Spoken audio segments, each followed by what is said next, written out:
Frau Wilms, Sie erlebten als Jugendliche von 13 Jahren eine Nahtoderfahrung. Wie kam es dazu?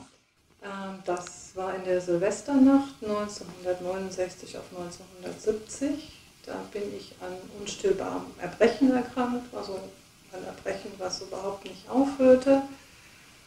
Und das wurde halt erstmal zu Hause ganz normal vom Arzt, halt, wie man so Erbrechen behandelte. Und da es aber nicht besser wurde, ich keinerlei Flüssigkeit und auch nichts mehr bei mir behalten konnte, bin ich also zusehends verfallen. Ich kann mich auch fast nicht mehr an die Zustände erinnern, weil ich also, glaube ich, mal mehr weggetreten, als dass ich klar war. Ich war schon sehr schwach, ich konnte kein Licht mehr sehen, ich konnte keine Geräusche mehr hören. Und ich weiß nicht, nach wie vielen Tagen meine Mutter dann einen anderen Arzt geholt hat oder eine Ärztin, die dann entschieden hat, sofort ins Krankenhaus. Ich bin dann im Krankenwagen ins Krankenhaus und ich kann nicht, wie gesagt, ich war nicht immer bei Bewusstsein. Ich weiß nur noch, als ich im Krankenhaus war und die mich also an Infusionen und Schläuche anschlossen, ich mitbekam, wie die Ärzte sagten, wenn sie die nächsten 24 Stunden überlebt, dann schafft sie es. In dieser Nacht passierte diese Nahtoderfahrung. Ich habe so eine Vision, es ging die Tür auf, ein alter Mann kommt rein und sagt mir, ich bin der Tod, ich begleite dich. Ich habe natürlich einen riesen Schreck gekriegt, ich denke, oh Gott, jetzt muss ich sterben. Aber bevor ich diesen Gedanken schon zu Ende gedacht habe, war ich schon aus dem Körper raus. Das heißt, ich konnte mich schon von oben in diesem Bett sehen und sah auf der anderen Seite auch schon einen Tunnel mit Licht in weiter Ferne. Und diese Person begleitete mich noch bis zu diesem Tunnel, dann verschwand sie und bevor ich in diesen Tunnel ging, lief mein Leben rückwärts ab. Ich meine, ich hatte ja ein kurzes Leben, ich war ja erst 13, aber diese Erlebnisse, also dieses Leben lief wie so ein Spielfilm, aber rückwärts, also altersgemäß rückwärts ab. Und es war jetzt nicht so, wie wir jetzt hier unser Leben erleben, es war wirklich, ich fühlte auch mein Gegenüber in den Szenen. Das war zum Beispiel, ich muss meiner Mutter wohl mal emotional sehr wehgetan haben und ich konnte in dieser Rückschau ihren Schmerz spüren. Das war wie mein Schmerz. Und ich war erschrocken und habe dann auch gesagt, Mama, das will ich nie wieder tun. Also das war so wirklich, als ob ich das auch erlebte. Das war eins. Und ich ging also immer zurück und es war für mich gleich so, als ob ich durch den Geburtskanal, als ob dieser Tunnel praktisch der Geburtskanal war mit diesem Licht am Ende. Das ging auch alles rasend schnell. Ich bin dann in den Tunnel rein. Das ist ja, kann man auch nicht beschreiben, das ist ja, wir sind ja körperlos in dem Moment. Das ist auch kein Schweben, das ist einfach so ein, ja, man geht halt einfach rein. Es ist irgendwie ein ganz normaler Zustand in dem Moment. Und je näher ich dem Licht kam, umso mehr Frieden, eine ganz, ganz friedvolle Umgebung und ganz viel Liebe. Also sowas Schönes gibt es auf Erden nicht.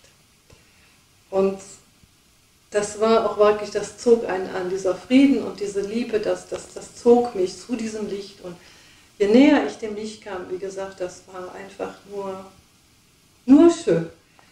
Und am Ende dieses Tunnels, und das Licht schien von oben rein irgendwie, der Tunnel war zu Ende und von oben fiel dieses Licht. Und ich habe noch gedacht, du musst da hin, ja? Wie kommst du da hoch? Und ich nach dem Motto, ich suche jetzt einen Stuhl oder eine Leiter oder sowas. Und als ich noch überlegte, wie ich zu diesem Licht, dass ich weitergehen konnte, kam dieser Rückzug wieder zurück durch den Tunnel. Und das war wie, ich erkläre das immer, wie ein Schleudergang einer Waschmaschine. Ich wurde zurückgeschleudert. Ich wusste nicht mehr, wo oben, unten, rechts lang. Ich wurde nur zurückkatapultiert, regelrecht geschleudert. Und fand mich irgendwann in meinem Bett wieder. Ja. Da war ich dann 13 Jahre alt, vor 50 Jahren, wo das noch kein Thema war. Und konnte ja auch mit keinem drüber reden und wusste auch nicht, was es war. Ja, also das heißt, Ja, aber diese Sehnsucht nach diesem wunderschönen Gefühl und da wieder hin, also damit bin ich dann erstmal überhaupt nicht fertig geworden. Können Sie diese Gestalt noch beschreiben, das ich als tot vorstellte? Ja, also es war ein alter Mann und ich muss sagen, auch vielleicht sagen Sie jetzt, ich spinne, ich habe vor vielen, vielen Jahren mal ein Bild von Hermann Hesse gesehen. Und als ich dieses Bildnis sah, habe ich gedacht, hallo, den Mann kenne ich doch. Und heute würde ich es, und ich muss sagen, Hermann Hesses Buch, Siddhartha, ist für mich eigentlich ein Schlüssel, ein unheimlicher Schlüssel. Und ich würde heute sagen, es ist Hermann Hesse gewesen, oder zumindest er sah so ähnlich aus. Ja? Und weil irgendwie ist Hermann Hesse für mich geistesverwandt. Und ich kann mir vorstellen, weil ich habe ja viel Palliativarbeit gemacht und ich weiß bei dieser Arbeit, dass die Leute abgeholt werden. Manch einer sieht ein Kind, manch einer, wie gesagt, ein Mann, eine Frau. Also das habe ich oft erlebt bei Menschen, die im Sterbeprozess waren, dass jemand kommt und sie holt. Und also dieser Mann sah wirklich fast so aus, sehr dünn, sehr hager, ja, und war aber eine ganz friedvolle Person. Was für Auswirkungen hatte diese Erfahrung auf Ihr weiteres Leben? Ja, Auswirkungen waren fatal. Ich war bis Anfang März im Krankenhaus.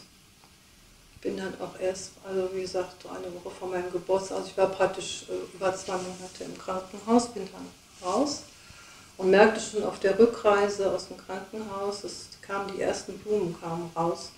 Ich war ja in der Zeit überhaupt nicht mehr draußen, dass ich denke, ja, boah, wie schön das alles ist. Also ich habe alles wesentlich intensiver wahrgenommen, also die Natur, ne, also alles schon, also einfach auch mit einer unheimlichen Dankbarkeit, dass ich das sehen durfte. Ja, körperlich ging es mir ganz schlecht. Ich konnte ja kaum essen. Ich war in einer ganz schlechten Verfassung. Ich konnte nicht zur Schule gehen. Ich konnte nicht lernen. Das war ganz schrecklich. Es hat lange, lange gedauert, bis ich überhaupt einigermaßen wieder vernünftig leben konnte. Ich bin aber in ganz schwere Depressionen verfallen, weil also ich hatte kein gutes Elternhaus und diese Sehnsucht nach diesem Frieden und dieser Liebe war so groß, dass ich am liebsten sofort wieder gegangen wäre. Die Depressionen waren so schlimm, auch dieses Erbrechen kam immer wieder, das heißt, ich kam immer wieder ins Krankenhaus. Diesmal halt dann sofort, ne? Also wenn sowas dann nach einem Tag war, kam ich sofort wieder ins Krankenhaus. Und ja, die Depressionen waren so schlimm, dass ich mich mit Anfang 20 umbringen wollte. Ich wollte wieder gehen, ich wollte dahin. Ja. Hätte ich damals meinen Mann nicht kennengelernt, mich gäbe es heute nicht mehr, definitiv. Er war irgendwo meine Rettung, der mich so praktisch ins Leben zurückgeführt hat. Aber diese Sehnsucht nach, ich sage mal, nach Hause gehen, das ist für mich mein Zuhause, da wo wir hingehen, wenn wir tot sind, war so groß und hat mich auch mein Leben begleitet, weil der Tod war und ist mein bester Freund. Diese Sehnsucht hat mich getrieben, zu lernen, das Leben zu verstehen, die Spielregeln zu verstehen. Wie gesagt, mich durch sämtliche Religionen, Philosophien und was weiß ich nicht durcharbeiten. Und das war eigentlich so ein Motor, um wirklich die Spielregeln des Lebens und die Zusammenhänge immer mehr zu verstehen, was mir dann auch nach allen Höhen und Tiefen auch gelungen ist. Ich bin in Sackgassen gelandet, ich bin falsche Wege gelaufen, aber letztendlich überall Erfahrungen rausgezogen. Und was das noch für Folgen hat, das ist halt so, dass durch die Erkrankung also eine unheimliche nervliche Sensibilität auch entstanden ist. Also dass ich teilweise auch unheimlich aufpassen muss, was an Eindrücken auf mich zukommt, weil ich das nicht alles verarbeiten kann. Mhm. Weil ich also praktisch auch so im Körper also eine ganz hohe Sensitivität entwickelt habe. Ja, sei es auch meine Hände oder überhaupt das Wahrnehmen. Ne? Achso, ja, und wie gesagt, die Erkenntnisse sind also praktisch erstmal mit den Büchern von Kübler rausgekommen, dass ich überhaupt mal wusste, was ist da passiert. Das war ja jahrelang damals kein Thema. Ich dachte, ne?